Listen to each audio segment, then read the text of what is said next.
For 31 years, I paid child support for a daughter I was told hated me. I never missed a payment, never late, never once. I also never got a single letter back. Not a birthday card, not a photograph, nothing.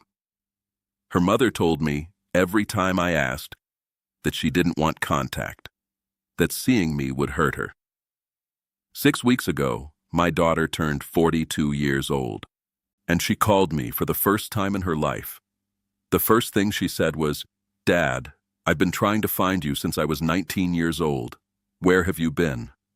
My name is Walter James Briggs, 80 years old, Macon, Georgia. I have told you about my son Thomas in other stories. What I have never told you is that Thomas has a sister. Her name is Renee, Renee Michelle Ashford. I need to take you back to 1982 to explain how that's possible. Diane and I had been married for 11 years by then. Good years, mostly. Thomas was 10 years old. We had this life we'd built in Macon, a rhythm to things that felt solid. But 1982 was a hard year for us. I won't go into all of it. Some of it belongs only to Diane and me, and some of it I still don't fully understand myself. What I'll tell you is that we separated for 4 months that spring. Not divorced, separated. I moved into an apartment on Ridgewood Avenue, and Diane stayed in the house with Thomas, and we both told ourselves it was temporary, which it was, though neither of us knew that for certain at the time. During those 4 months, I met a woman named Carol Ashford. She worked at the insurance office 2 doors down from my apartment. We started talking in the parking lot. Coffee turned into dinner, turned into something neither of us planned or was prepared for. It lasted 4 months. The same 4 months Diane and I were apart. In July of 1982, Diane and I reconciled. We worked through what needed working through. We rebuilt what needed rebuilding. I never told Diane about Carol. I told myself the affair, because that's what it was, whatever justification I gave it at the time, belonged to a period that was already over, a closed chapter. I told myself confessing it would only hurt Diane for no purpose, would only unearth pain to satisfy my own guilt rather than to protect our marriage. I know now that was a coward's logic. I didn't know it then. Or I did know it, and I chose not to look at it directly. In September of 1982, Carol called me at my office. She told me she was pregnant. I sat in my chair for a long time after that call. Diane and I had just reconciled 2 months earlier. Thomas was 10 years old. I had a whole life rebuilding itself around me, and now there was this, a child, growing inside a woman I had already decided belonged to a chapter that was closed. I met Carol at a diner. I remember it clearly. The particular kind of dread you carry into a conversation you know is going to reshape the rest of your life. She told me she was keeping the baby. She wasn't asking me to leave Diane. She wasn't asking me to be a father in any visible sense. She said, and I remember this precisely, "I'm not here to destroy your family, Walter. I'm here to tell you that you're going to have a daughter, and I need to know if you're going to be part of her life or not, so I can plan accordingly." I told her I couldn't be part of her life. Not visibly. Not in any way that would risk what Diane and I were rebuilding. I told her I would provide financially, whatever she needed, for as long as she needed it. Carol looked at me for a long moment. She said, "All right, that's your choice. I want you to know I think it's the wrong one, but I'm not going to force you into a life you don't want to be part of." Renee was born in March of 1983. I have never seen a photograph of her as a baby. I paid child support every month for 31 years. I set it up through a lawyer, formal, documented, untraceable back to any single bank account Diane might have noticed. I never missed a payment. When Renee turned 18, I offered to continue helping with college. Carol said Renee had a scholarship and didn't need it, but thanked me for offering. That was the last time Carol and I spoke directly. Over the years, I asked, a handful of times, spaced out, careful, if Renee ever wanted to meet me. Carol always gave some version of the same answer, that Renee knew about me, that Renee had decided she didn't want contact, that pushing the issue would only cause her pain. I accepted that. I told myself I was respecting my daughter's wishes. I told myself this was Renee's choice, and honoring it was the least I could do given everything else I hadn't given her. Diane never knew Renee existed. I carried that alongside everything else, a second silence stacked on top of the first. Two lives running parallel, never touching, both dependent on me maintaining a wall I had built in 1982 and never once tried to take down. Diane died in 2014. I thought about telling Thomas about Renee at that point. With Diane gone, some of the reason for the silence had gone with her. But by then, it had been 32 years of silence. I told myself Renee had built a whole life without me. I told myself reaching out now would only be about my guilt, not her well-being. I told myself the kindest thing was to keep providing support and stay out of the rest. Carol died in 2019. I learned about it from the lawyer who still processed the support payments. Renee had turned 36 by then, past any legal obligation, but I had kept sending money anyway, out of something I couldn't fully name. Habit, guilt, the only language I'd ever let myself speak to my daughter. The lawyer told me Carol's passing had been sudden, a stroke. Renee had handled the arrangements alone. I sent a sympathy card. I didn't know what else to do. I never heard back.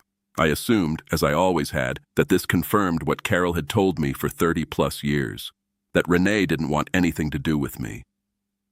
6 weeks ago, my phone rang. Unknown number, Atlanta area code. I almost didn't answer it. At 80, most unknown numbers are people trying to sell you something you don't need. I answered anyway. A woman's voice said, "Is this Walter Briggs?" I said, "Yes." She said, "My name is Renee. I believe you're my father." I sat down. I don't remember deciding to sit down. I just found myself sitting. She said, "I've been trying to find you since I was 19 years old, Walter. Where have you been?" I said, and I remember how small my voice sounded, "I've been right here, in Macon. Same house since 1987. Same phone number for the last 12 years. She was quiet for a long moment. Then she said, "That's not possible. My mother told me you didn't want to be found. She said you'd made that clear when I was young, that you'd asked her to keep me away from you, that you didn't want the complication." I said, "Renee, that's not—" "I never said that. I asked, more than once over the years, if you wanted to meet me. Your mother always told me you'd decided against it, that you didn't want contact." The silence on the line was different this time, longer, heavier. She said, "She told you I didn't want contact?" I said, "Every time I asked." Renee's voice, when she spoke again, had changed completely. "Walter, I wrote you 11 letters between the ages of 16 and 25. I mailed every single one to an address my mother gave me. I never got a response. Not once. I stopped writing after the 11th letter because I decided you just didn't want me." I did not know what to say. I sat in my kitchen, Earl at my feet, sensing something was wrong the way dogs always do, and I tried to make sense of two completely different stories about the same 30 years. I said, "What address did she give you?" Renee read it to me. It was not my address. It was not any address I had ever lived at. A street in Macon I didn't recognize at all. I said, "Renee, I've lived at 214 Larkspur Lane since 1987. That's not it." There was a long silence. Then Renee said, very quietly, "She'd lied to both of us." We sat with that for a while, two people, hundreds of miles apart, on a phone call, absorbing the same devastating realization from two different angles. Carol had told me Renee didn't want contact. Carol had told Renee that I didn't want contact, had given her a false address to write to, ensuring every letter Renee ever sent disappeared into nothing, confirming for a teenage girl year after year that her father had rejected her. 11 letters. 11 attempts by a daughter to reach a father who never knew those letters existed. I asked Renee if she still had any of them, copies, drafts, anything. She said she had kept a journal alongside the letters. She had photocopied a few before mailing them, a habit from a school assignment about keeping records of important correspondence. She still had those copies. She said, "I'll send them to you. I think you need to see what I actually said, not what my mother told either of us." The photocopies arrived 4 days later. I sat at my kitchen table and I read letters my daughter had written to me starting when she was 16 years old. The first one, dated 1999, was formal, careful. A teenager testing whether it was safe to reach toward someone she'd been told didn't want her. "Dear Walter, my mother says you know about me, but that you asked her to keep some distance. I understand if that's what you want. I just wanted you to know I exist and that I'm doing well in school and that I don't need anything from you except maybe just knowing, I turned out okay." The third letter, dated 2001, was harder to read. "Dear Walter, I don't know why I keep writing these. Maybe because not writing them feels like giving up completely, and I'm not ready to do that yet. I turned 18 last month. I got into Spelman. I wanted you to know that even though I don't think you care." The seventh letter, dated 2004, nearly broke me. "Dear Walter, my mother says you're doing well, that you have a whole life in Macon that doesn't include me. I used to think that meant you were a bad person. I've decided that's probably not fair. People make choices about who gets to be in their life, and you chose not to make room for me. That's your right, I guess. I just wish I understood why." The 11th and final letter, dated 2008, was the shortest. "Walter, this is the last one I'm going to send. I've realized that continuing to reach toward someone who has made his choice isn't strength.